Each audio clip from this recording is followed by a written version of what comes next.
যুবকের অহংকার দেখলে, একটা মোটর সাইকেল চালায়, রাস্তা দিয়া যে আরো গাড়ি আছে, রাস্তায় যে আরো মানুষ আছে, এটা তার ভাবনাই থাকে না।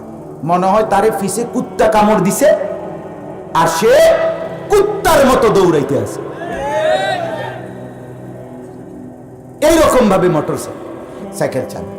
আশ্চর্য কথা, পাগল, তোর নিজের জানের উপরে যার মায়া নাই, নিজের ভালোটুকু যে বুঝে না, এত বোকা একটা যুবক কেমনে হয়? এটা যদি বুড়া হইতো, নির্বোধ হইতো, পাগল হইতো, মাতাল হইতো, একেবারে আরজালুল উমর, শেষ বয়সে নিষ্কর্মা হইতো, তাইলে তো মনটারে বুঝায়। শক্ত, সামর্থ্য, বিবেকবান, দিমাগ খোলা, দিল খোলা, চোখ খোলা, কান খোলা, হাত খোলা, পুরা শরীর সামর্থ্যবান এই আহম্মক এতটা সুস্থ সবল হওয়ার পরে এটা কেন বোঝে না যে এটা আমার অ্যাক্সিডেন্ট করবে, এটা আমারে 1 মিনিটের ভিতরে দুনিয়া থেকে বিদায় করে দিবে? এত পাগল মুসলমানের যুবক কেমনে হইল?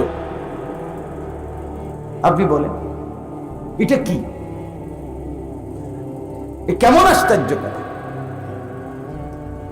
আমার মা অসুস্থ, একেবারে শেষ অবস্থা, বয়স এখন যদিও খুব বেশি না, বাকি 70 ওভার মনে হয়। মা এখন আর কিছুই বলতে পারে না, কয় রাকাত নামাজ পড়ছে বুঝতে পারে না, অজু ঠিক মতো বোঝে না, ওষুধ খাইবার কথা বললে খাইতে চায় না, খাবার খাইবার কথা কইলে খানা খাইতে চায় না। তাইলে এটা তো মেনে নেওয়া যায়। আল্লাহ তাআলা কোরআনুল কারীমের মধ্যে বলছেন, অমিনকুম মান ইউরাদ্দু ইলা আরদালিল উমর লিকাই লা ইয়ালামা মিন বাদি ইলমিন শাইআ। আমি মানুষকে একটা সময় আরজালুল উমর, একেবারে নিষ্কর্মা, অক্ষম বানিয়ে দেই, বয়স বৃদ্ধ বানাইয়া। তখন অবস্থা এমন হয়, আগে যা যা জানতো তার কিছুই আর সে জানে না। তো আল্লাহ তাআলা বলেন এটা তো হইতে পারে, কিন্তু যুবক কেমনে এরকম বেখবর হইল? বলেন কি রে বেটা, একটা দিন, সারাটা দিনে 1 ওয়াক্ত নামাজ, তোমার শরীর স্বাস্থ্য সামর্থ্য সব ঠিক থাকার পরেও একটা ওয়াক্ত নামাজ পড়তে মন চায় না, তুমি এমন অপদার্থ কেমনে হইলা রে বাপ? এটা কি কথা বলেন? এটা কি বিবেকহীন, কি ধরনের বিবেকহীন! তা আল্লাহ তাআলা বলেন, 1 নাম্বার নাফরমান, মনে রাখো আজকের এই রং তামসা শেষ না, আমি একটা হাসরের দিনের অপেক্ষা করছি। সেদিন তুমি পাপী নাফরমান, ভয়ে আর আতঙ্কে তোমার চোখ বিস্ফোরিত হবে, চোখ বড় হয়ে আতঙ্কগ্রস্ত হবে। 1 নাম্বার।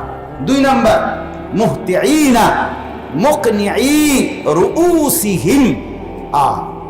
আল্লাহ তাআলা বলেন 2 চোখ মানে চেহারা উপরের দিকে তুলে ওই নাফরমান আর পাপী হাসরের ময়দানে চেহারা উপরের দিকে তুলে ঊর্ধ্বশ্বাসে, মানে জোরে নিঃশ্বাস ফেলতে ফেলতে চেহারা উপরের দিকে তুলে হাসরের ময়দানে দৌড়াইতে থাকবে। এইভাবে উপরের দিকে এরকম করি না আমরা? মুহতিঈনা মুকনিঈ রুউসিহিম, ঊর্ধ্বশ্বাসে চেহারা উপরের দিকে তুলে দৌড়তে থাকবে। আল্লাহ তাআলা বলেন, লা ইয়ারতাদ্দু ইলাইহিম তারফুহুম। নাফরমান একবারের জন্য পাপী এই যে চেহারা উপরের দিকে দিবে আর নিঃশ্বাস ফেলবে আর দৌড়বে, 1 মিনিটের জন্য নিজের চেহারার দিকে, নিজের দেহের দিকে দৃষ্টি আর ফিরাইয়া আনবে, নিজের দেহের দিকে আর তাকাবে না। ভয়ে আর আতঙ্কে পাগলের মতো, মাতালের মতো হাসরের ময়দান দৌড়তে শুরু করবে, ছুটতে শুরু করবে। আল্লাহ তাআলা কোরআনের অন্য জায়গায় বলছে, এই ছুটাছুটিরত নাফরমানকে আল্লাহ তাআলা বলবে ফেরেশতাদেরকে, খুজুহু ফাগুল্লু, এই নাফরমানকে ধরো, ফাগুল্লুহু, তাকে বেঁধে ফেলো, সুম্মাল জাহিমা সাল্লু, অতঃপর বাঁধা অবস্থায় জাহান্নামে নিক্ষেপ করো।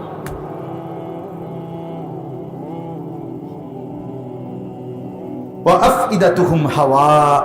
আল্লাহ তাআলা বলেন কয়টা হলো? 1 নাম্বার, চোখ বড় বড় হয়ে যাবে ভয়ে। 2 নাম্বার, মাথা উপরের দিকে দিয়ে ঊর্ধ্বশ্বাসে দৌড়াবে। 3 নাম্বার, নিজের দেহ আর চেহারা নিজের শরীরের দিকে ফিরবে না, একবারও চেহারা ফিরাবে না। 4 নাম্বার, ওয়া আফইদাতুহুম হাওয়া, অন্তরটা ভয়ে আর আতঙ্কে একদম শূন্য, খালি হয়ে যাবে, ব্যাকুল হয়ে যাবে। কোনো আশা আকাঙ্ক্ষার ন্যূনতম কোনো সম্ভাবনা সে দেখবেন, এতটা অস্থির হয়ে যাবে। আল্লাহ আমাদেরকে মাফ করবেন। ইয়াউমা তাবিয়াদ্দু ওয়ুজুহুন ওয়া তাসওয়াদ্দু ওয়ুজুহ। কোরআনের অন্য জায়গায় আল্লাহ বলেন, সেই হাসরের ময়দানে কিছু চেহারা কালো মলিন হয়ে যাবে, কিছু চেহারা সাদা শুভ্র হয়ে যাবে। فأما الذين اسودت وجوههم أكفرتم بعد إيمانكم فذوقوا العذاب بما كنتم تكفرون। যে চেহারাগুলো কালো হয়ে যাবে, আল্লাহ তাআলা তাদেরকে বলবে, নাফরমান বান্দা, ঈমান তো দিছিলাম, সেই ঈমান পাওয়ার পরেও নাফরমানি করেছিলে। আকাফারতুম বাদা ঈমানিকুম, ঈমান পাওয়ার পর আমার নাফরমানি করেছিলে বান্দা। ফাযুকুল আযাবা বিমা কুনতুম তাকফুরুন, আজকে সেই নাফরমানির বদলায় জাহান্নামের আযাব ভোগ করো। ছেলেরা, বাপ, আল্লাহ তাআলা দয়া করে তোমারে মুসলমান মার ঘরে জন্ম দিয়েছে, তোমার কোনো যোগ্যতা ছাড়া,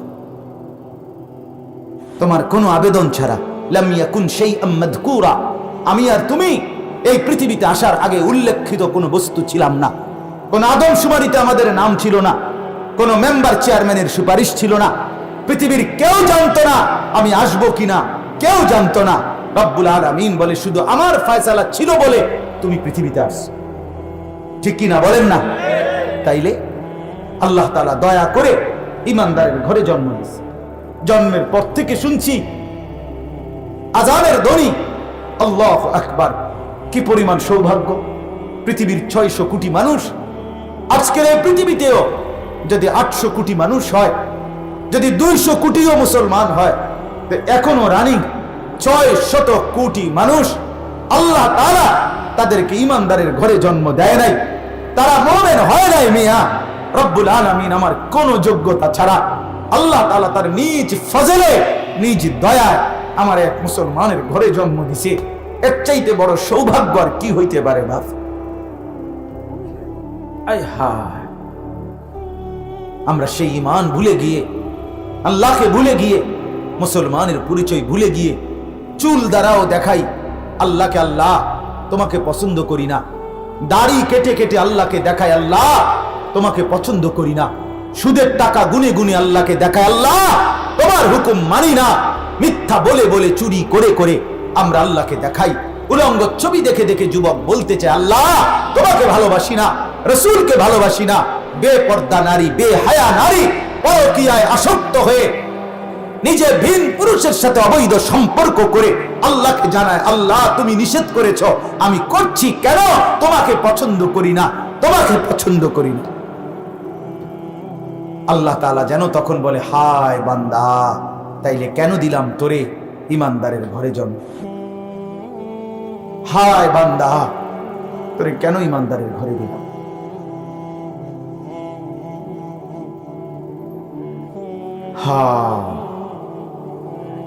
আল্লাহ আমাদেরকে মাফ করুন, আল্লাহ আমাকে মাফ করুন।